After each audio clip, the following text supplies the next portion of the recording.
जय हिंद। आज हम सीखेंगे नेशनल मोनेटाइजेशन पाइपलाइन के बारे में बहुत ही बेहतर तरीके से कि सरकार द्वारा ये जो एक लंबी चौड़ी योजना लाई गई है ये हम जनता के लिए हितकारी है, कल्याणकारी है या फिर ये सिर्फ जुमलेबाजी है।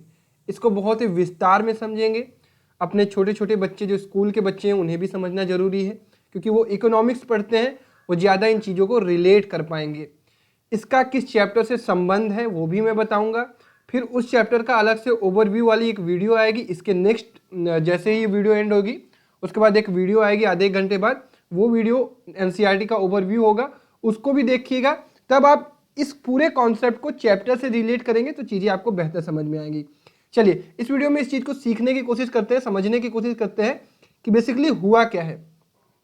नेशनल मोनेटाइजेशन पाइपलाइन ये हमारी एक स्कीम है जो सरकार द्वारा लागू की गई है। ये हमारी केंद्रीय मंत्री हैं निर्मला सीतारमण, जो हमारे देश की फाइनेंस मिनिस्टर है, मतलब वित्त मंत्री। वित्त मतलब जो ये पैसे वैसे का लेखा जोखा होता है, जिसके मंत्रालय के अंदर होता है, जो उसका मंत्री होता है वही कहलाता है वित्त मंत्री, यानी फाइनेंस मिनिस्टर। आपको याद रखना है कौन है, निर्मला सीतारमण। ठीक है, ये हमारे हैं नीति आयोग के सीईओ। नीति आयोग के सीईओ है अमिताभ कांत, ये भी याद रखिएगा।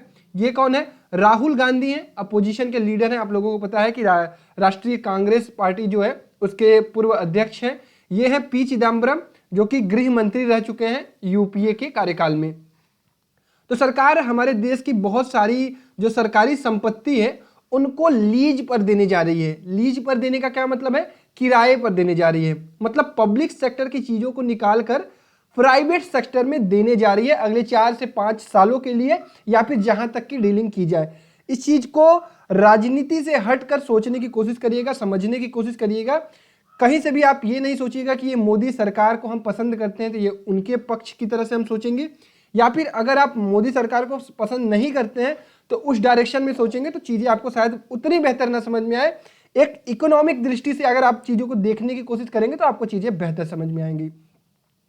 तो इस चीज को समझने के लिए हम थोड़ा सा पीछे चलेंगे, पीछे इतना ज्यादा पीछे चलेंगे कि 1947 के आसपास चलेंगे। देखिए 1947 में जब भारत आजाद हुआ था तो किससे आजाद हुआ था, अंग्रेजों से आजाद हुआ था। तो शुरुआत के दिनों में क्या हुआ था ना, भारत मतलब अंग्रेजों से इतना ज्यादा खफा हो चुका था कि अब वो चाह रहा था कि कोई भी बाहरी कंपनी हमारे देश में आए ही ना। तो 1947 से लेकर 1991 तक मतलब कंपनियां आनी शुरू हुई थी, लेकिन शुरुआत 1947 से लेकर 1991 तक विदेशी कंपनियां बहुत कम आती थी। मतलब भारत में कंपनियां आकर यहां पर अपनी मैन्युफैक्चरिंग इंडस्ट्री जो है बनाना, मतलब क्योंकि देश जो है वो चाहता ही नहीं था कि बाहरी कंपनियां यहां कर स्टेबलाइज हों। तो सरकार का ये रवैया जो है वो देश की इकोनॉमिक स्थिति को काफी खराब कर रहा था।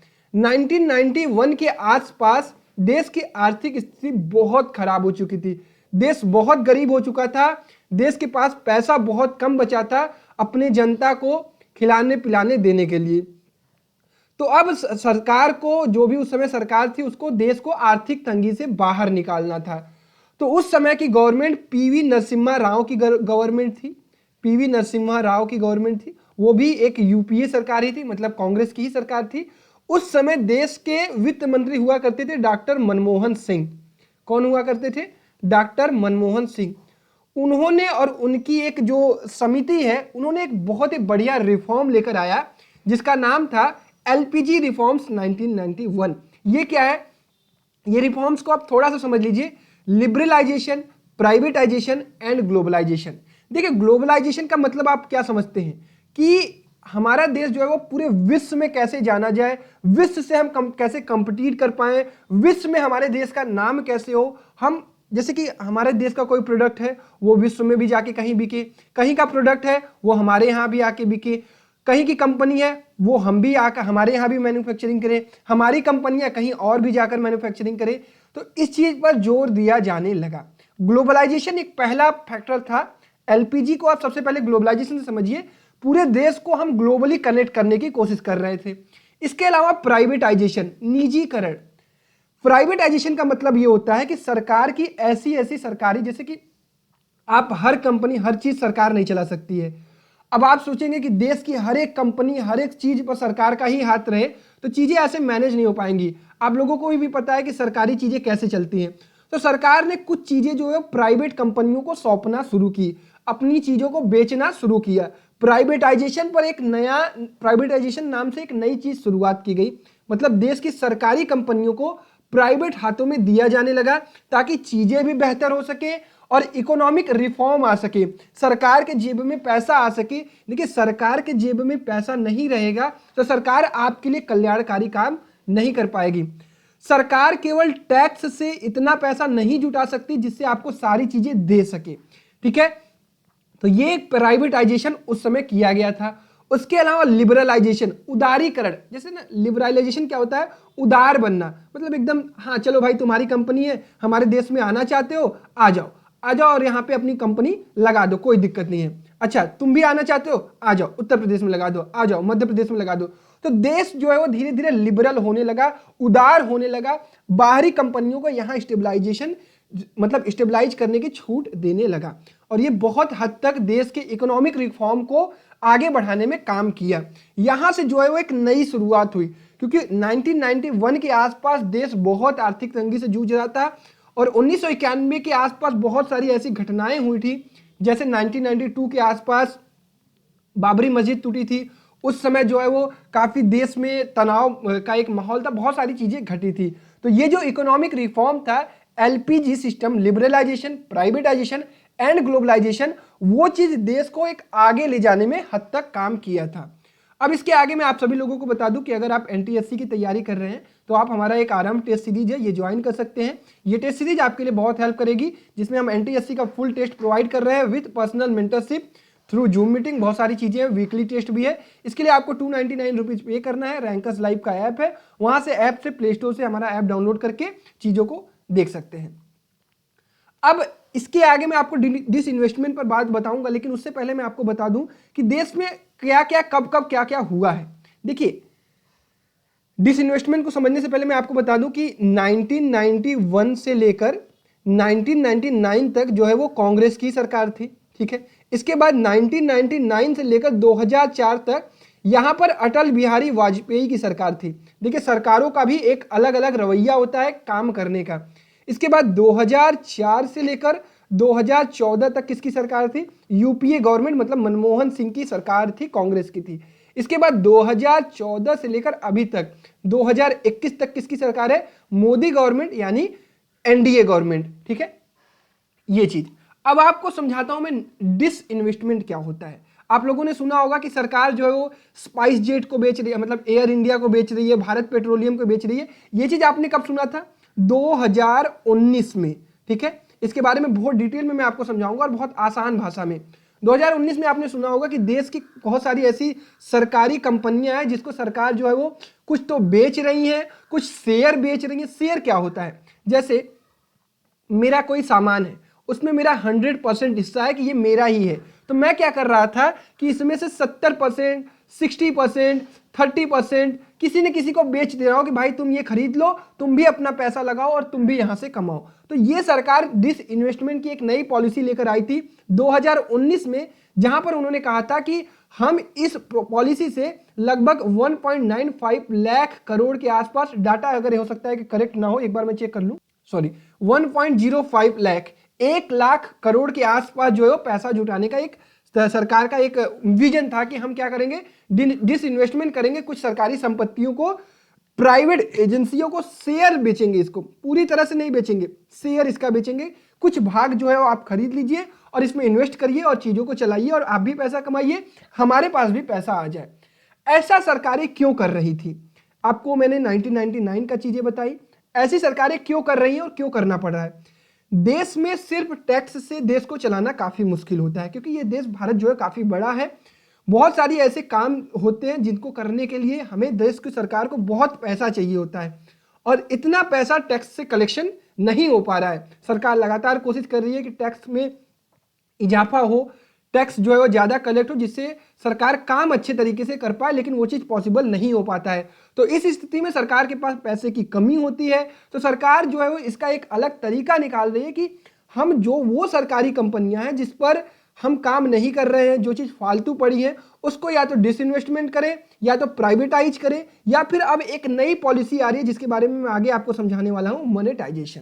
ठीक है, तो ये सरकार जो है 2019 में डिसइन्वेस्टमेंट का एक प्लान लेकर आई थी।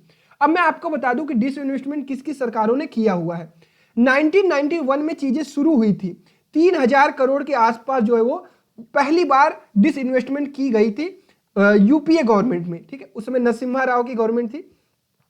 फिर उसके बाद डिसइन्वेस्टमेंट किया तो जा रहा था, लेकिन बहुत कम किया जा रहा था, बहुत कम किया जा रहा था।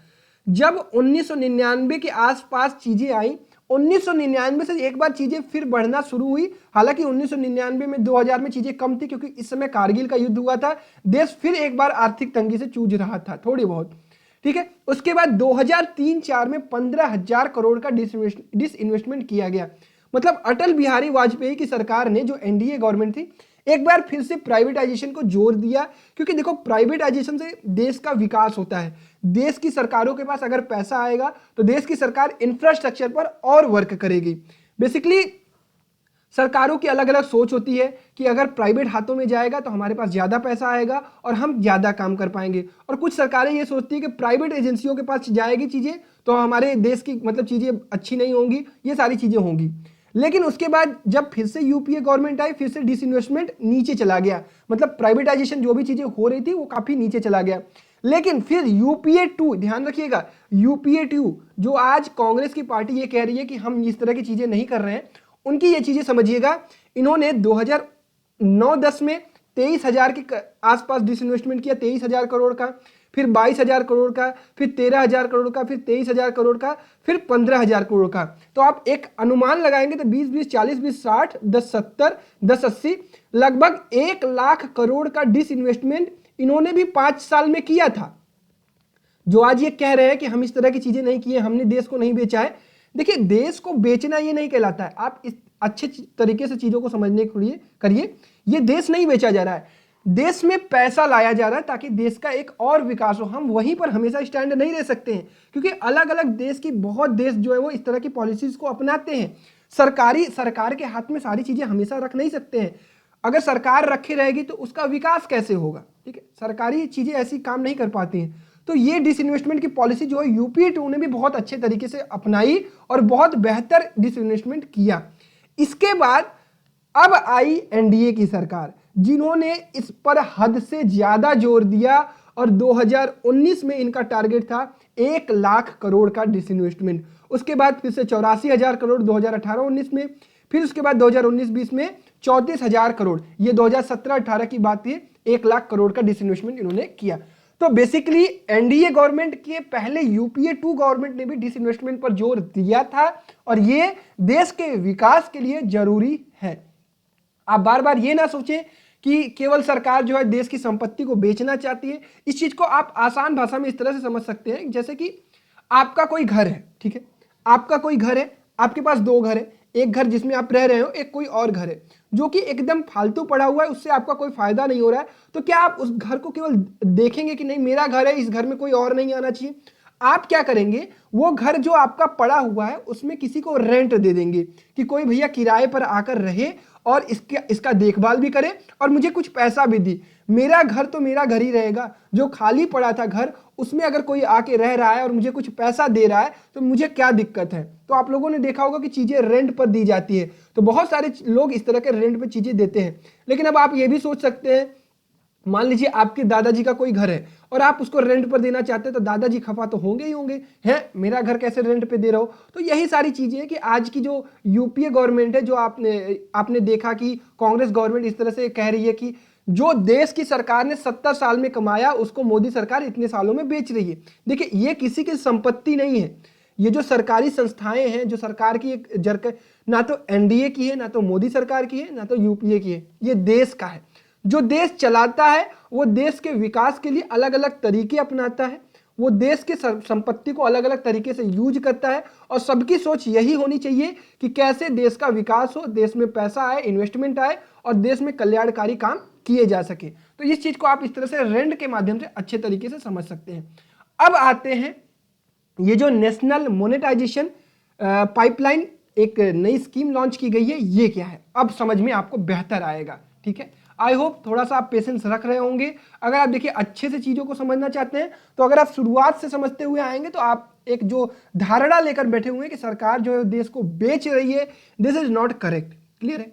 सरकार देश को बेच नहीं रही है, बचा रही है कि नहीं है, ये अब आपको फैसला करना है।